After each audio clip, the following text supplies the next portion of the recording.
Hello, everyone, and welcome to week two of CAA Today. We'll be just going through some stuff that happened in the CAA real quick. We had Deb, the coach of Robert Morris. He decided to retire, saying that work was too busy for him, which we all understand. And then we also had a new coach come in for Robert Morris. We had Lily Dadson. Welcome her. Hopefully, she has a great first game and will stay with us for the rest of the season. With that being said, we'll get right into it. And our first game here on our week two review is going to be the game of the week, Duquesne at Jacksonville. And I know there was a lot of hype around this game. Both teams 1-0. Jacksonville with a big win, week one. And for Duchesne, it was tough. They fell 37 to 31 to the Dolphins. It was pretty even. Jacksonville had more yards, time of possession, but lost the ball twice. Duquesne had a great average difference, but gave up 231 rushing yards and 5 touchdowns on just 29 carries, which is not what you want to see. And we'll just move right on to the next game here. Montana State, or MSU at MSU, the second game of 4. Montana State once again laid the boom on Ryland, 41 to 16. Not much to note here for Ryland, except his defense did force a safety, so go Ryland. And I know Zand had some thoughts about this one as well.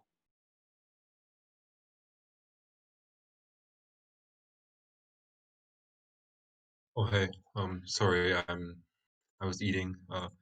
Yeah, the thing I noticed was that Morgan State only averaged 3.72 yards per play all game, which obviously isn't that great.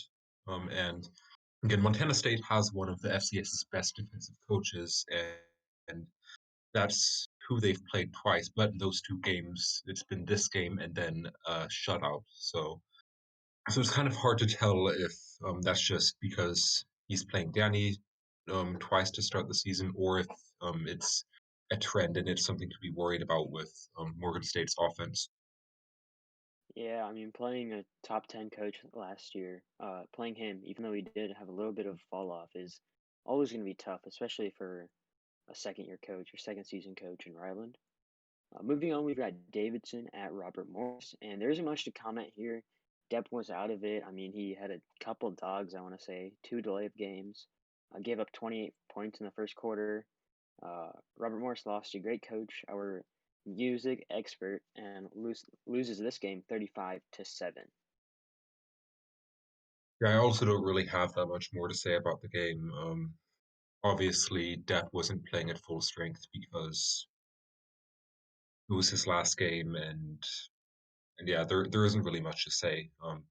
Depp will be missed. He had a bunch of great games, but this unfortunately was not one of them. Yeah, I mean, he had that. I think he had what two or three of the top games um, last season, like one of the most exciting ones. Anyways, Definitely, and also that upset win against Birdie. yeah, It's sad to think about that both of those coaches are gone now. yeah, truly, it's not great for the conference, but hopefully we have a replacement here who seems to be active enough and hopefully learns the game quick. Moving on, we've got Towson at Lafayette. And Lafayette came off a ranked win against Albany and just kept the momentum going in that first half. Towson was down 24 to 9 at the conclusion of the second quarter, and from there it was just a defensive slugfest. No points in the third, 7 points in the fourth for Towson, but Towson lost 24 to 16. Next Um, game. Oh, you have something about oh that? yeah, I was yeah. just gonna. No, it's Okay. fine. I guess I'm here now. Um, yeah, honestly, um, I think Towson had a really great performance, and it was a pretty even game. But I think it was also the special teams that kind of swung the game in Lafayette's favor because Towson did miss a field goal, and Lafayette was able to return a punt for the touchdown, which obviously, in a close defensive game like this one was, that's what can really make a big difference. So, I, I mean, I don't really have much to say. Lafayette's been one of my biggest most surprising teams of this season, and um, it'll be interesting to see where both of these coaches go from there. Yeah, Lafayette was what 2-10 last season. I don't know if they had a Two coaching and change ten, or and not. that's with the same coach. So Same coach. yeah, so yeah, I mean, albeit I went 2-10 my first season, and then turned around 5-7 last season. So you never know. Maybe see a big turnaround coming for Lafayette. Good win against Howson, a ranked team though. They were number 16, I want to say, something like that. Moving on, we've got Villanova playing at Lincoln Financial Field against Penn. Obviously, both coaches big Eagles fans, so they decided to have this game there. And so for Nova, it's a good step in the right direction, playing against powerhouse Jocks, obviously. The Wildcats held their own in the first half and ended it tied 14 all. Penn took a one touchdown lead into the fourth and then extended it to two, winning 28-42. Edge is here, but I don't know if he can talk. You have any thoughts about this game? Oh yeah, I'm here. Yeah, obviously it was especially after that first half. Going up early, and I thought I would be going into half up a score, but that wasn't how it ended up. But after a really good first half, it was disappointing not to win that game, but or not even to have it come down to within a score. But Jocks is a really good coach, so I'm really proud of the way I played, and I'm taking some positives from it and hoping it's pointing towards a really good season.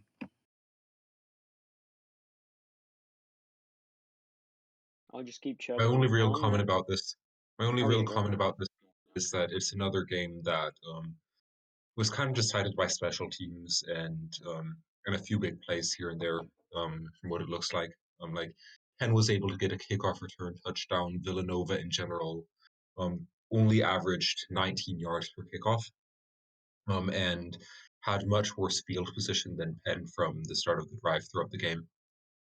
So I think Villanova played an awesome game, especially considering the quality of their opponent. And I I think again it was very close and just came down to a few plays at the end. Yeah, and moving on, you'll see this game on our graphic does not have a team logo for Columbia. That's because I still thought Youngstown State was playing Kennesaw State last week. But the box score for this game doesn't show how intense it was for the new YSU coach Snoop. A crazy back and forth game made a name for itself as an early contender for game Youngstown State, ending in a Youngstown victory 41-38 against Columbia. No thoughts about this one. I'll keep moving on. We got UD at NDSU, a rematch of a thrilling game last season, just the same this season.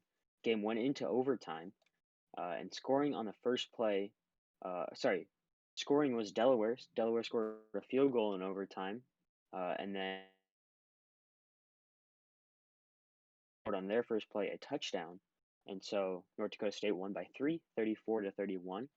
Expect a slight fall for Delaware in the rankings. Obviously, North Dakota State was ranked pretty high. I want to say top 15. And Delaware was up there. Delaware was number 5. So I could see them drop down to 10, 11, 12, right where they were last season.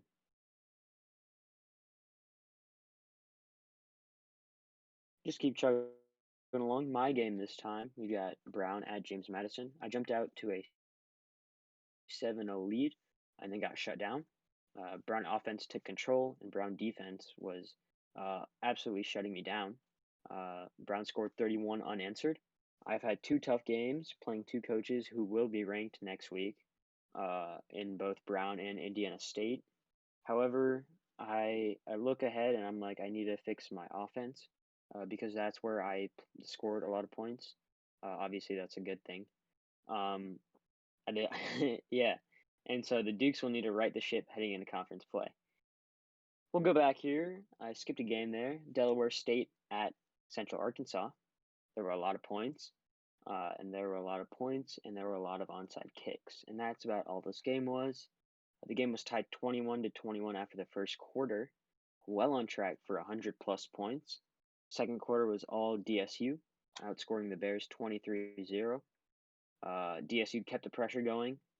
Final score was 82-41. I mean, obviously scoregami. We're not seeing coaches score 82 every week. And so, big credit to Matt, and you'll see later on he gets recognized for his offensive prowess the first 2 weeks of the season.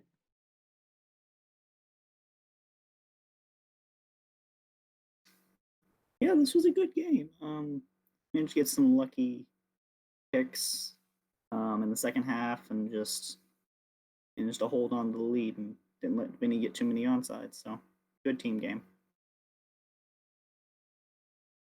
Keep moving along. You've got Northern Colorado at Richmond. Lloyd and Zan battled it out in a somewhat even battle. Richmond with more yards, but more turnovers and less time of possession. Game was tied at half, but that big 13-0 third quarter for Northern Colorado put them on top for good, and the final score was 41-35 Northern Colorado. Yeah, I don't think that gives enough credit to how much I sucked that game. I think I really didn't feel like I could ever get something going until the fourth quarter where we just started trading points and we were both kind of just not trying as much because Richmond had a 28-point lead at some point during the fourth. So I really don't feel like I played a very great game, but I was in the end proud of my team for getting the score a bit closer than it could have been, and for fighting till the end. Like we ended up losing on the last play, so considering we were down by 28 or something, that really says a lot about um, how we were able to fight back. And I'm hoping it's that momentum that we're able to carry into our next game, not the first three quarters. Moving on, we've got VMI with a neutral site game against South Dakota, played in Hell, Michigan. South Dakota jumping out to a 14-0 lead in the first quarter. VMI clawed back with 14 of their own in the second, so tied 14-all going into half. 3 points in the third quarter for the Keydets, and that was it. Final score was 17-14. And our last game, a super slow one, ended this morning, I want to say, was Sac State at William and Mary. Sac State jumped out and led, I want to say, 16-0 at the end of the third quarter. The Tribe scored 14, but a late touchdown for Sac State ended the comeback for William and Mary, and the Tribe fall to 1-1. Keep chugging along here. That was all for our week 2 games. We've got a stat of the week. Our Morgan State at Morgan State game was scoregami, as well as our Delaware State at UCA game. I didn't check any others though, but I want to assume the others have happened. What I got wrong, I missed a lot, and I want to say I went 4-8 or 5-7, but I don't remember which ones exactly. And now the big one, our power rankings. Delaware State, rewarded for those 2 big wins, jumped to first place over Delaware, who fall to second. Youngstown State makes a big leap to third, and Towson falls to fourth. William and Mary, Duquesne, VMI, Robert Morris fill those 5 through 8 slots. And closing out the bottom 4 is going to be Richmond, JMU, Villanova, and Morgan State, bringing up the rear with 11 points. Lots of note here. Delaware State does take the top spot as being the only undefeated CAA team left. Good comeback trail for Youngstown State, who's ranked 7th after their loss to Week 1 Morehead State. And then Morgan State falling to number 12, as well as Villanova tumbling to 11. And that's about it. Towson also took a little fall there from 2 to 4. I don't know if you guys have any thoughts about this, but I'll leave you to it.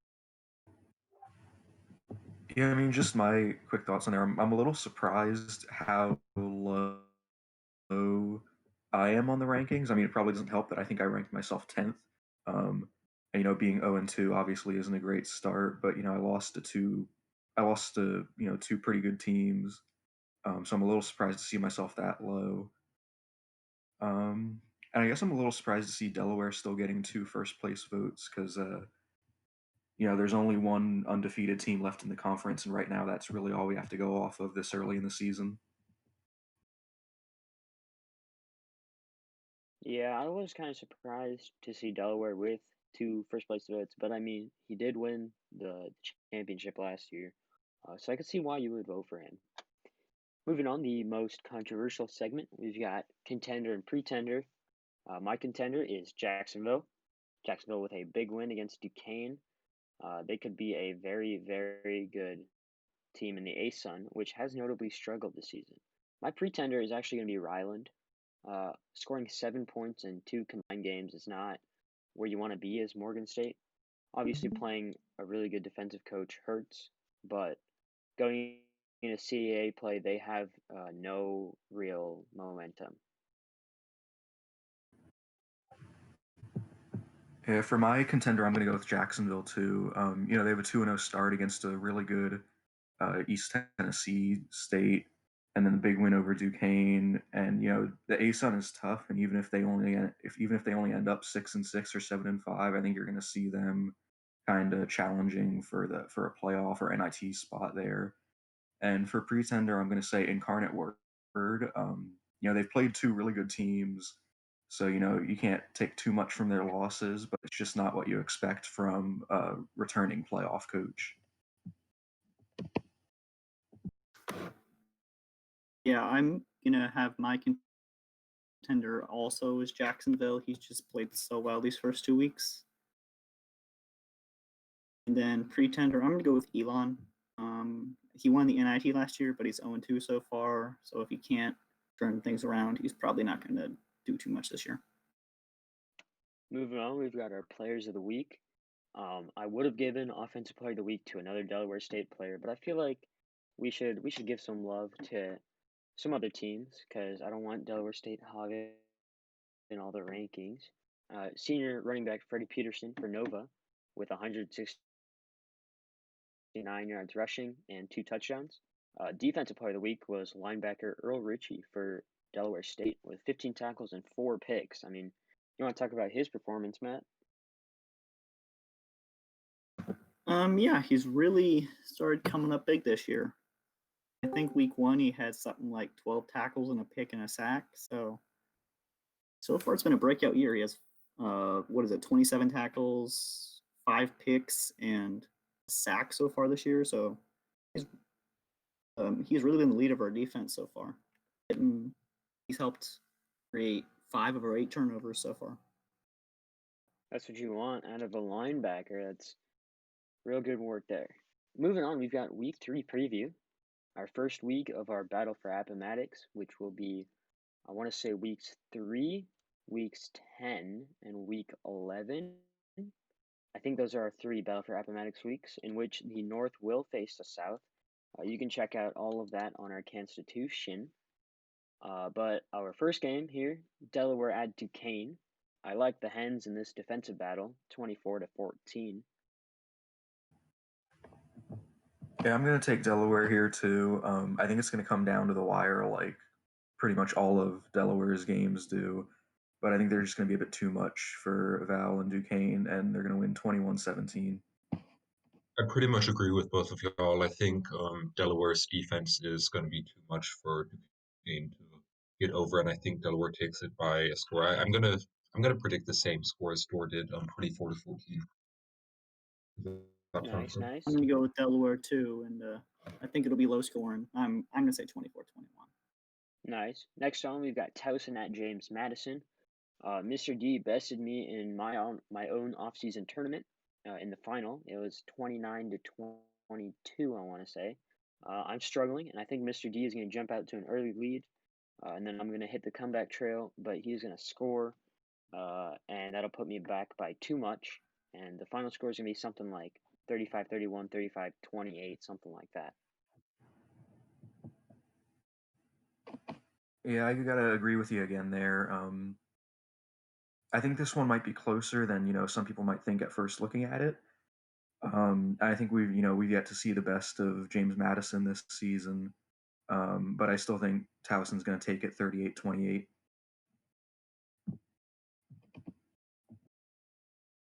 Okay, I think Doris has struggled for the first 2 weeks, and they've played tough competition. But I think Towson's last game was a fluke, and they'll be out to prove that it was.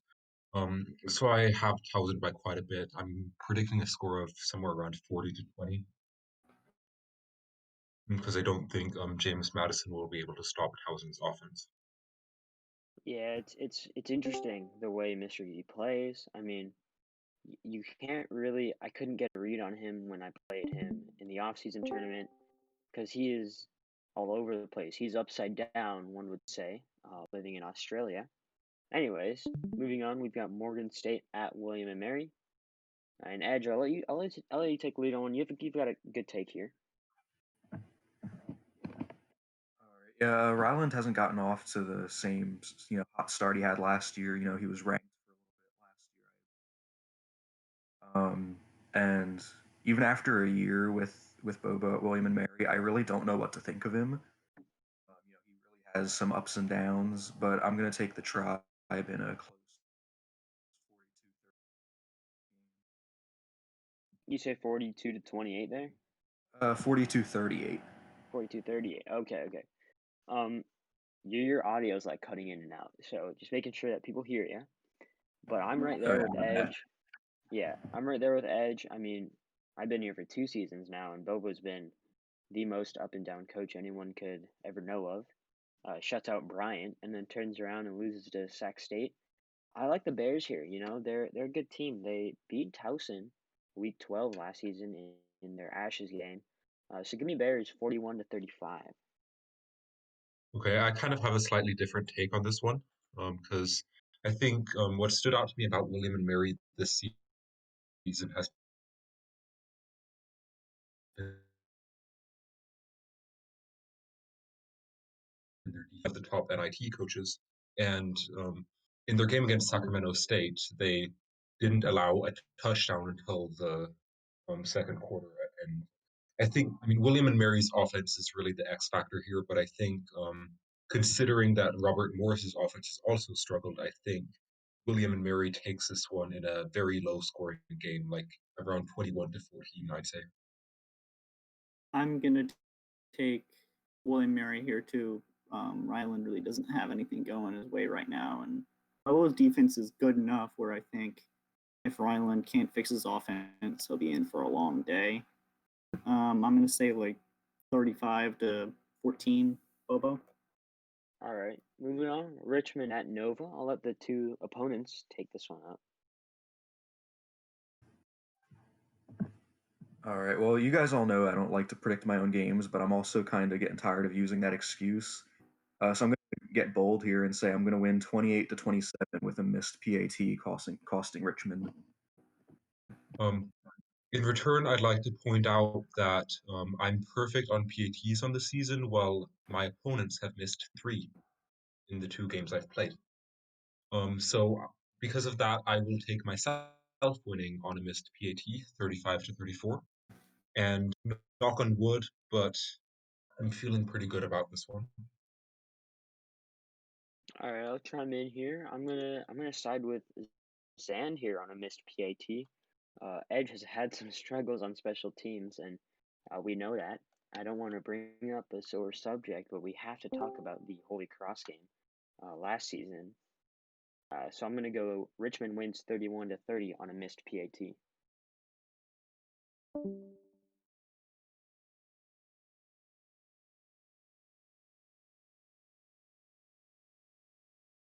If there's nothing, I'll keep chugging along.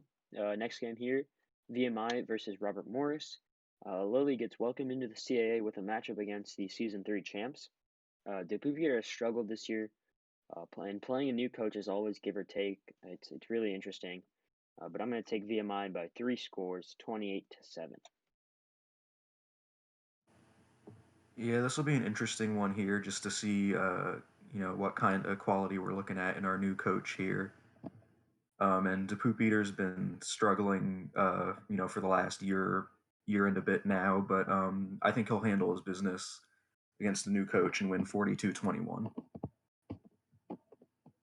Yeah, it's interesting to see how Lily will play and how well she'll do. Just considering she was one of Moofish's friends, I think she'd be pretty good, but obviously Moofish has struggled this season as well. So new coaches are a crapshoot, but I'm gonna predict BMI by about a score or so. But again, it's very hard to tell, and it's very hard um to make a prediction for this game. Yeah, predicting games with I new think I'm coaches are always rough. yeah, I think I'm gonna go with VMI too. I'm gonna go close. I'm gonna go close. Let's say 28-21. All right, and lastly, our game of the week here features 2-0 Delaware State versus Youngstown State. And I'm going to back the hot hand here. 12 Frank has started out his sophomore campaign with some great air throwing prowess, I should say. So give me Delaware State in a shootout, like 56-49, something like that. I'm gonna go against you here. I think this can be a really interesting one. It's our last undefeated team in Delaware State. Snoop got off to his CAA career with a win here last week. Um, with Delaware State, you can really you got to guess it's going to be high scoring, but I think Youngstown State's going to take it 51-41. I really like new YSU, and I think Snoop has the potential to do great things with this club, which is why I'm not really sure about this game. I don't think I can vote against Matt now because of his 2-0 start. But Snoop did finish as a ranked team in the FBS last season, so it's also hard to bet against him. I think DSU will take it by 55-45 because Matt's been on a roll, honestly. But I'm really excited to see how this game's going to go, and it could go either way.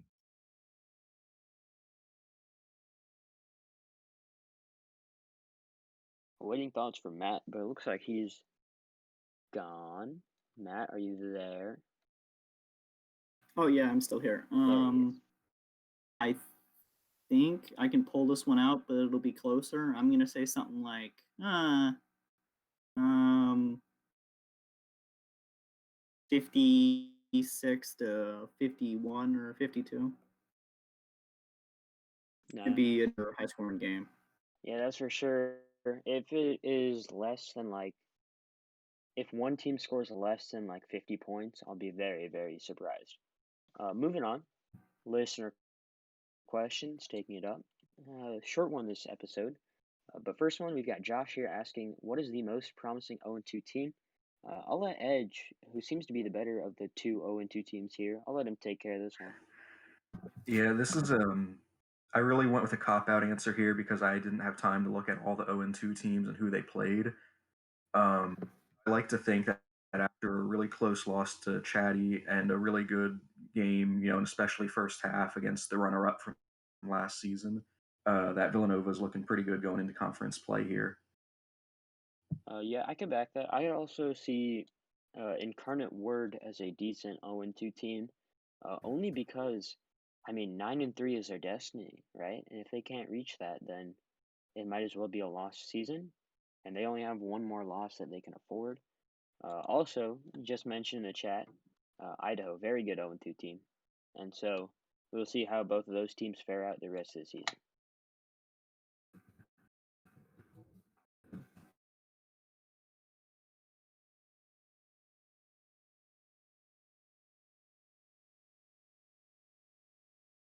A little bit of silence here. If no one's got anything else, I'll keep chugging along. Pello asks, thoughts on if America should adopt Boxing Day? I really think they should. It should be like a big sports day, NBA. Obviously, they play on Christmas, but, why not Boxing Day as well? Make it a nice back-to-back. I would really like that. Yeah, we already have so many holidays that we celebrate here, so I really don't see why we can't add another one. My opinion is simple. We only need one more holiday in the US. That's Election Day. I like that. Anyways, Cooper asked a couple questions here that are kind of similar. First one is, who is a 2-0 team that you don't expect to be 2-0 at this point? Edge, go for it. For me, that's got to be Delaware State. Okay, they didn't go out and really upset like a top team or anything, but Matt has two amazing offensive performances so far this season, and as the only undefeated CAA team left, he's looking really good right now. Agreed. It was kind of surprising. I mean, obviously their week one game wasn't that tough playing Southeastern Louisiana, but Vinny's a good coach, and so it was good for Matt to see his offense flourish even against some tougher competition. There's a couple other 2-0 teams that are looking really good. Honestly, I didn't expect Montana State to be 2-0. I thought Morgan State would have pulled one of those games back, whether it was the first one or second one. Obviously, that didn't happen, and so I'm very surprised about how that series could play out the rest of the out of conference play. I think there are a lot of good answers here, and there are a lot of teams that have been kind of surprising. But honestly, for me, the easy answer is the team that came out of absolutely nowhere, Lafayette. I mean, they literally won 2 games last season with the same coach, and the coach is a great dude, and he's one of the people I miss the most from my time in the MAC. But I really wasn't expecting him to pull off 2 wins against 2 great coaches in Wazub and Towson. So, I mean, I think that's the easy answer. Like honestly, they came out of nowhere, and it's completely indescribable how much of an improvement they've made in these first 2 weeks.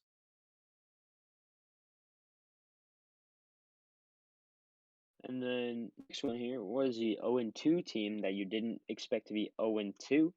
I'm gonna go Incarnate Word, just because they have to go 9-3, so they can only afford one more loss in all of conference play and their 2 remaining out of conference games. Yeah, I agree there. Yeah, I think I'm the group. Oh. Yeah, you go. All right, yeah, I got to go Incarnate Word also, just because my committee people will know I was the first person to say that I didn't know what to make of them when talking about them in rankings last year. But I still fully expected Moofish to be in the running for things again this season. Even though they're both really really good losses, I just wasn't expecting an 0-2 start from him.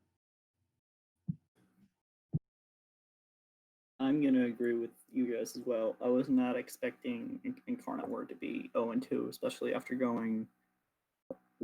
Was he 9-3 for 2 or 3 years in a row before this? Yeah, something 2 like years. He went 9-3,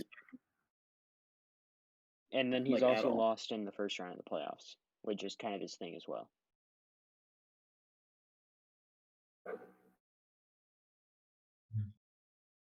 I'm gonna go with myself on this one. No comment needed, really.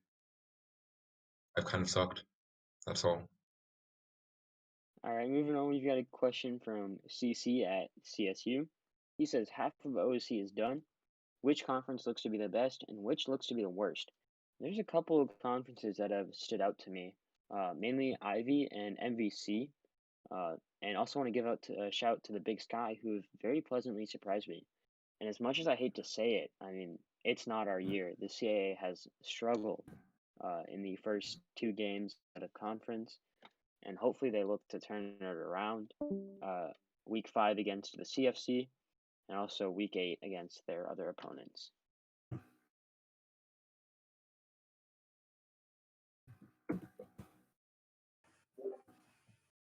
Yeah, for me, the Ivy has to be the best conference so far.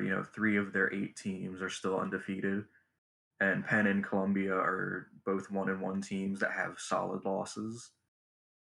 I can see them sending half the conference to the playoffs, or at least the NIT. And probably the worst right now probably has to be the CAA. We had I think we went 500 in week 1, but we were just really bad last week, and we're kind of down there with the MAC right now.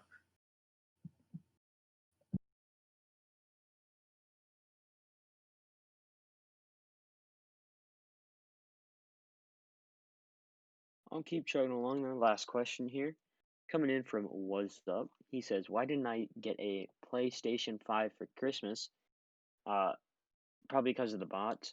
I saw this really funny image on I think it was like Twitter or something, and it was someone selling just a picture of a PlayStation 5 for $500, And in the description, it clearly states like you are just getting a picture. So if you're a human, like you are not gonna buy this because it's a waste of money. But if you're a bot, you're obviously gonna buy this. And it was really funny, and I really hope it worked out. So yeah, what's up? I'm sorry you didn't get your PlayStation 5. Hopefully you get one soon. Maybe you should have pre-ordered earlier. Just a thought, or maybe asked a relative. I don't know. Luck did not fall in your favor. Yeah, see, I went a little bit of a different direction here in my thinking, but see, you clearly didn't write to Santa enough, so he didn't bring you one. I mean, yeah, it was for Christmas, so we'll stall a little bit. We got one more question coming in from F-Man, so we will wait for him. Oh, well, come on, what's up? You can't complain about not getting a PS5 if you didn't ask for one. You got to ask for one. All right, question coming in from F-Man. He says, who do you think will be the best offensive team and best defensive team this season? Easy answer here for offense going to be DSU. An easy answer here for defense going to be Montana State. They've been absolutely shutting out Morgan State.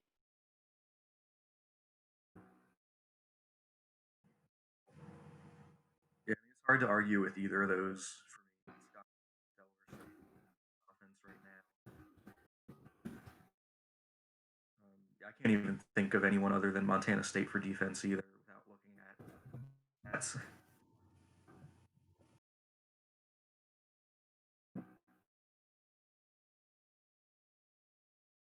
Another question here. Who wins the CFC? Oh, yeah, go for it. Go for it. Yeah, so best offense. I think I'm going to go with either me or Central Arkansas. I think those are probably the top two, with maybe one of the I think one of the Southland teams, possibly Moofish, could get up there if he gets rolling. And then best defense, Annie probably. All right, last question, real quick, coming in from CSU again. He says, who wins the CFC? I'm going to go Charleston Southern here. I'm going to pull up 12-12 real quick as I look through the other team schedules. But I know Elon has struggled this season. They've went 0-2. I know like Furman hasn't been doing too hot, if I remember correctly. Let me pull it up real quick. If anyone else wants to talk, go for it. I'll speak at the end to close it out. I mean, just really, really quickly looking at the standings, I'm going to go with Wofford. I think, but you got Davidson, Wofford, and Charleston Southern right now, still undefeated in the conference. So yeah, just out of those three, I'm going to go with Wofford. All right, just coming in. Also, look at Western Carolina. Suffered a big loss to Dixie State week 1, but came back and won pretty soundly against Southern Utah, who has struggled this season, but won 31-17 against Southern Utah. So be on the lookout for Western Carolina as well. And that will wrap it up today. Unless you want to go for it, go for it. Yeah, I still have faith in Elon. He's pretty good.